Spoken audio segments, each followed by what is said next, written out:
केजरीवाल को अरेस्ट कर लिया गया और अब कोर्ट में पेश करने के बावजूद उन्हें अब ईडी की हिरासत में भेज दिया गया है और उनसे पूछताछ जारी है। ऐसे में सवाल ये खड़ा हो रहा है कि आखिर कितने वक्त तक इस तरह केजरीवाल को जेल में रहना पड़ सकता है।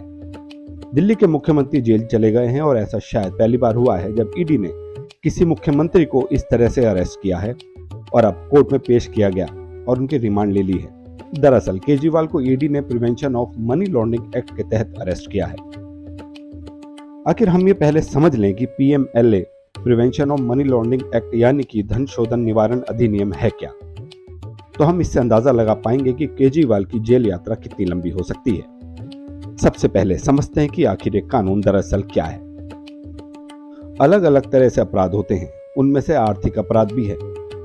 एक इस तरह का क्राइम जिसमें कोई खून खराबा तो नहीं दिखता मगर गंभीर अपराध होता है, और ये एक तरह का आर्थिक अपराध होता है। और इस तरह की आर्थिक अनियमितता और आर्थिक अपराध करने वाले मामलों में जांच पड़ताल करती है। बहरहाल Kejriwal prevention of money laundering act के तहत अरेस्ट किए गए हैं, मगर खास बात यह है कि इनमें आसानी से जमानत पर बाहर आना लगभग असंभव होता है, बहुत मुश्किल होती है। और उसकी सबसे बड़ी वजह यह होती है क्योंकि जिस तरह की धारा इसमें है वो दरअसल संगीन अपराध के लिए लगती हैं और गैर जमानती होती हैं। दूसरी बात कि ये गैर जमानती भी है, यानी आसानी से इसमें जमानत भी नहीं मिलती है।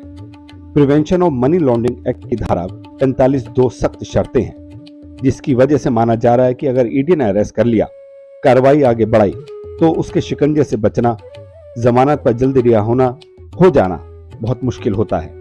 दरअसल जिस पर आरोप लगते हैं उसे ये साबित करना होता है कि वो निर्दोष है, और जब तक वो ऐसा नहीं कर पाएगा उसे छुटकारा मिलना बहुत मुश्किल होता है। जमानत मिलना बहुत मुश्किल होता हो तब तक वो लगातार इस तफ्तीश का हिस्सा रहेगा और कस्टडी में रहेगा। अगर ऐसा ही अतीत में देखा भी गया है, कई बड़े नेता इसी prevention of money laundering act के तहत लंबी जेल यात्रा कर चुके हैं। तमाम तरह के आरोप और शिकंजे में घिरे अरविंद केजरीवाल, और वो आखिर किस तरह से बेगुनाह हैं, अब ये साबित करने की जिम्मेदारी भी उनकी होगी। उससे पहले उन्हें राहत मिलने की कोई आसार नहीं है। आज के लिए इतने ही, ज्यादा खबरों के लिए देखते रहिए वी नेशन न्यूज।